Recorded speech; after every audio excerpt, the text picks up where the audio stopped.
வணக்கம். இன்னைக்கு நாம ஒரு அமானுஷ்யமான திகிலான காதல் கதையை அலச போறோம். தயாரா?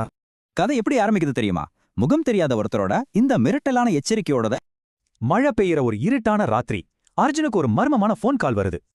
அடுத்த நாள் காலேஜ்ல தன்னோட வயசுல பெரிய நந்தினி மேடமா அவன் சந்திக்கிறான். காரணமே இல்லாம நந்தினி மேல அர்ஜுனுக்கு ஒரு விசித்திரமான ஈர்ப்பு வருது. காதல்ல விழுறான்.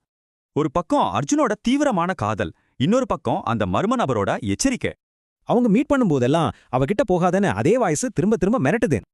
நாட்கள் போக போக இந்த தொடர் மிரட்டல்களால அர்ஜுனுக்கு பதற்றம் எப்படி அதிகமாகுதுன்னு யோசிச்சு பாருங்க. திடீர்னு ஒரு நாள் நந்தினி அழுதுகிட்டே இந்த உண்மையை சொல்லும்போது கதையோட உச்சக்கட்டமே அங்கெல்லாம் இருக்கு.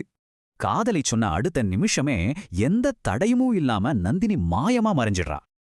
எல்லாமே முடிஞ்சதுன்னு நினைக்கும்போது அர்ஜுனுக்கு வர்ற இந்த கடைசி மெசேஜ் மொத்த கதையே மாத்துது. அப்பன்னா நந்தினி நிஜமாவே எங்கிருந்து வந்தா? இந்த அமானுஷ்யமான கேள்வியோட தான் இந்த கதை முடியுது.